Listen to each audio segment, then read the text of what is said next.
일본 엔화가 34년 만에 역대급 약세를 기록하며 4월 29일 오전 160엔 선을 뚫었습니다. 이는 1990년 4월 이후 처음인데요. 슈퍼엔저예요. 작년 12월 엔달러 환율이 140엔대 수준이었을 때 어느 유튜버는 엔화에 투자하라고 했어요. 곧 예전처럼 110엔대로 내려올 거라고 말이죠. 작년 10월엔 심리적 방어선이었던 150엔도 일시적으로 넘었던 후였기 때문이었을 겁니다. 당시 다이와증권이나 노무라증권조차도 125엔에서 135엔을 전망할 때였으니 그럴만도 했죠. 당시는 오로지 골드만삭스만이 150엔을 전망했습니다.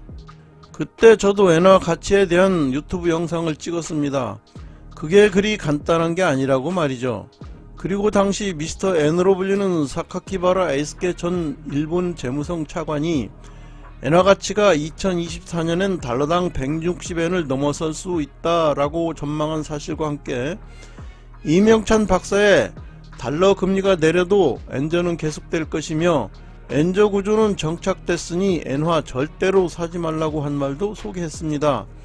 그리고 그러한 주장을 뒷받침할 만한 자료들을 2회에 걸쳐 여러가지로 분석 소개했습니다. 엔화 약세 현상은 기본적으로 엔달러 환율이 미국과 일본 간의 통화정책 격차를 반영하고 있기 때문입니다. 일본은 지난 3월 연 마이너스 0.1%였던 기준금리를 연 0%에서 0.1%로 올렸었죠. 미국은 아직도 5.25%에서 5.5%의 금리를 유지하고 있는데 일본은 이제 막 마이너스를 벗어난 0%대 금리 상태인데요. 더구나 올 3월로 예견됐던 페드의 금리 인하는 6월로 다시 9월로 후퇴하고 있는 상황입니다. 지난 4월 26일 일본은행은 기준금리를 동결하면서 국채 매입은 계속할 거라는 방침을 정했습니다. 한마디로 금융 완화 정책을 계속할 거라는 얘기죠. 우에다 가지오 총재마저 엔저가 물가에 미치는 영향이 크면 그때 고려하겠다라고 했어요. 엔저가 기조적인 물가 상승률에 큰 영향이 없다는 말이에요. 4월 17일에는 한미일 재무장관이 달러 대비 원화와 엔화의 가치 하락이 지속된 데 대한 우려를 담은 공동선언문을 채택했지만 별 소용이 없었습니다. 엔달러 환율이 160엔을 넘었을 때 일본 정부의 시장 개입으로 154엔대로 떨어졌지만 이틀 만에 다시 157엔대로 치솟았습니다. 5조엔가량을 쓰고도 상황이 이러하니 미일 금리 차이가 좁혀지지 않을 것이라는 전망이 확산할 수밖에 없잖아요. 달러가 강해지니 엔화를 매도하고 달러를 사게 됩니다. 사정이 이러하니 언제 다시 160엔을 뚫을지 모릅니다. 엔저의 시름이 깊어만 갑니다. 일부에선 160엔이 뚫리면 165엔, 170엔까지도 갈 수 있다고 우려합니다. 일본 정부가 시장에 개입해 쓸 수 있는 탄알이 40조엔 가량밖에 안됩니다. 지난 5월 2일에도 157엔이던 엔달러 환율이 제롬 파월 연준 의장이 금리 동결을 발표한 지 1시간쯤 지나 153엔으로 하락했는데요. 교도통신은 이번에는 약 3조엔 규모의 개입을 했을 것으로 의심합니다. 이런 수준의 개입이라면 남은 탄알은 7, 8발 정도밖에 안 나온 셈이죠.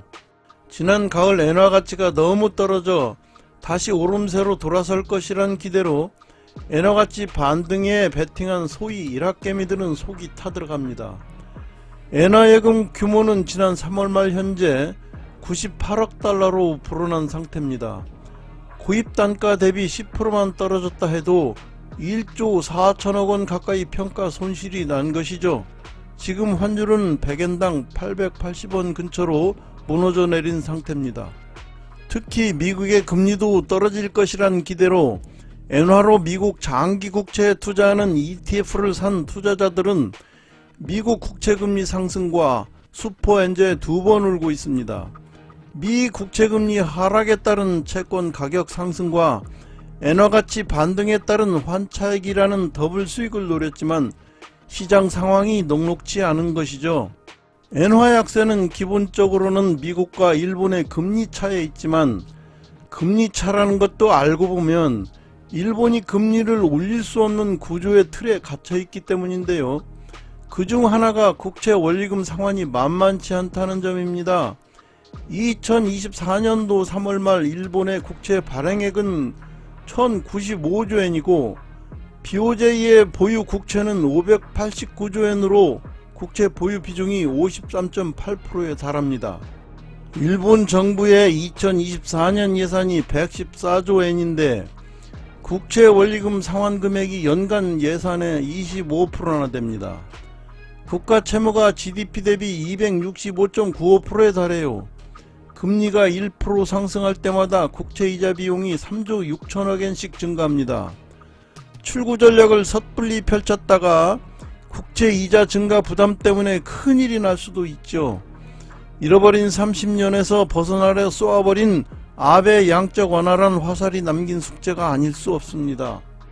다시 한번 말해 일본은 국채 원리금 상환 금액이 연간 예산의 25%나 됩니다. 일본 정부의 이러한 딜레마에도 불구하고 지난번 유튜브에서도 자세히 설명했지만 일본은행이 출구 전략을 할 수밖에 없는 이유가 있습니다. 그러니 그냥 머무를 수도 없고 앞으로 나갈 수도 없는 진퇴양난에 빠졌습니다.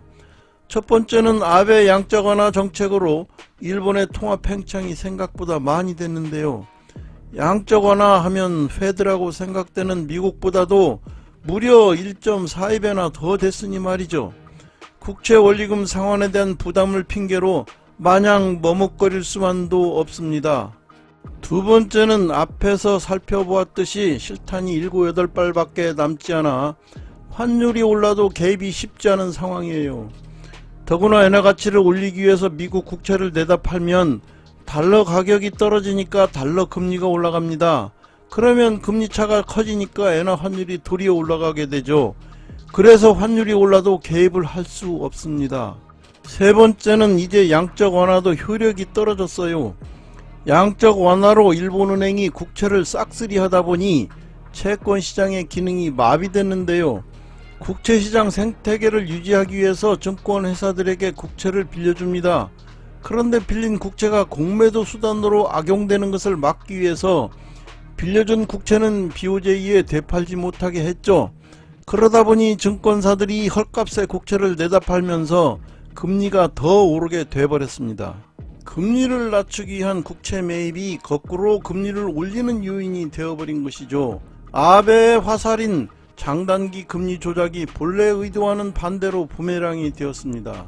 이와 같이 외환 개입을 해도 소용이 없고 채권시장도 망가지고 양적 완화도 효력이 없어지는 등 장기간의 초저금리로 인한 부작용이 속출하고 있습니다.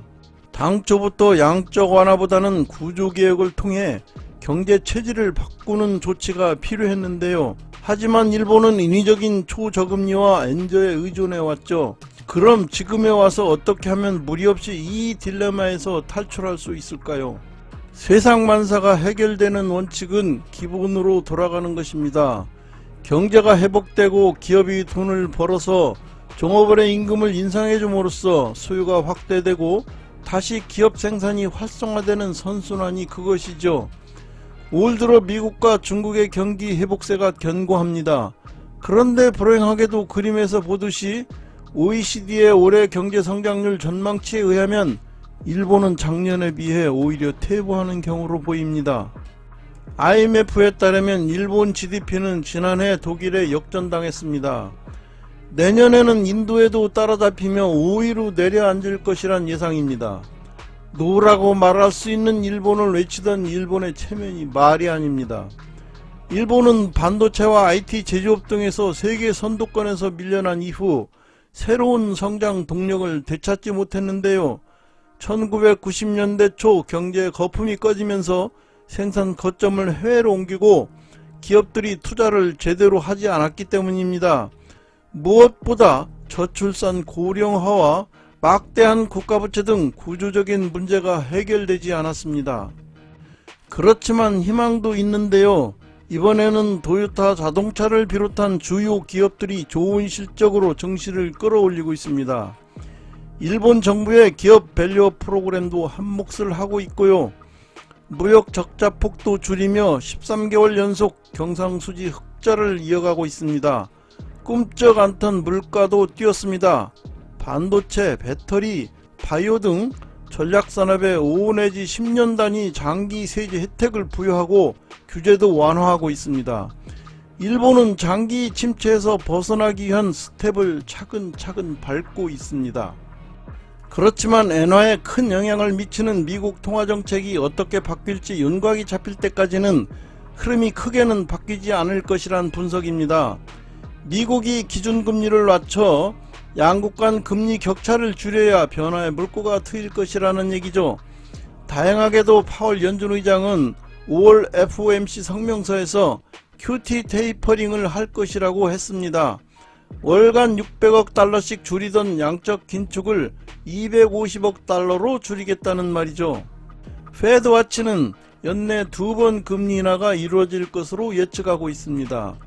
따라서 미국 쪽 통화정책이 가시화하는 3분기까지는 현 상황이 유지될 것이고 피봇은 페드의 금리 인하부터 시작될 것입니다. 이상 슈퍼엔저로 몸살을 앓는 일본 엔화에 대해 알아봤습니다. 내용이 마음에 드셨다면 구독과 좋아요 그리고 알람을 꾹 눌러주세요. 다음엔 더욱 좋은 자료로 돌아오겠습니다. 감사합니다.